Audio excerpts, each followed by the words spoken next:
ప్రధాని నరేంద్ర మోదీ 3 దేశాల పర్యటనలో భాగంగా ఆస్ట్రేలియా చేరుకున్నారు. ఇండోనేషియా పర్యటన ముగించుకుని నేరుగా ఆయన మెల్బోర్న్ నగరంలో అడుగుపెట్టారు. ఎయిర్పోర్ట్లో ప్రధాని మోదీకి ఆస్ట్రేలియా ప్రభుత్వ ఉన్నతాధికారులు, ప్రవాస భారతీయులు ఘన స్వాగతం పలికారు. ప్రధాని మోదీ రాకతో మెల్బోర్న్లో పండుగ వాతావరణం నెలకొంది. భారత వ్యూహాత్మక దౌత్య సంబంధాలలో భాగంగా ప్రధాని నరేంద్ర మోదీ 3 దేశాల పర్యటనను కొనసాగిస్తున్నారు. ఇండోనేషియా, ఆస్ట్రేలియా, న్యూజిలాండ్ పర్యటనల్లో భాగంగా ఆయన తన రెండో విడత పర్యటన కోసం ఆస్ట్రేలియాలోని మెల్బోర్న్ నగరానికి చేరుకున్నారు.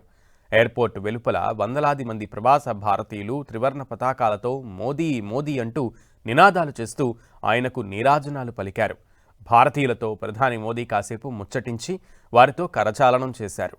మోదీ పర్యటన నేపథ్యంలో ఆస్ట్రేలియాలో దేశభక్తి వెల్లువ విరిసింది.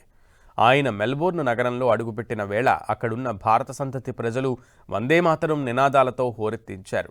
మోదీ బస చేసిన హోటల్ వెలుపల వందలాది మంది భారతీయులు గుమిగూడి త్రివర్ణ పతాకాలు పట్టుకుని వందేమాతరం, భారత్ మాతాకి జై అంటూ చేసిన నినాదాలు మెల్బోర్న్ వీధుల్లో మారుమోగాయి. కొందరు ప్రవాస భారతీయులు డప్పు చప్పుళ్లతో, జానపద నృత్యాలతో ప్రధానికి స్వాగతం పలకగా మరికొందరు మోదీ ఆటోగ్రాఫ్ కోసం ఎగబడ్డారు. ఆస్ట్రేలియన్ ఇండియన్ ఆర్కెస్ట్రా అందించినటువంటి వందేమాతరం ఆలాపన ఈ స్వాగత వేడుకల్లో ప్రత్యేక ఆకర్షణగా నిలిచింది. ఈ పర్యటనలో భాగంగా ఆస్ట్రేలియా అగ్రనేతలతో ప్రధాని మోదీ కీలక ద్వైపాక్షిక చర్చలు జరపనున్నారు. ఇరు దేశాల మధ్య రక్షణ, వాణిజ్యం, పెట్టుబడులు, సాంకేతికత, విద్యా రంగాల్లో కీలక ఒప్పందాలు జరిగే అవకాశం ఉంది. దీంతో పాటు మెల్బోర్న్లో ఏర్పాటు చేసిన భారీ కమ్యూనిటీ ఈవెంట్లో ప్రవాస భారతీయులను ఉద్దేశించి ప్రధాని ప్రసంగించనున్నారు.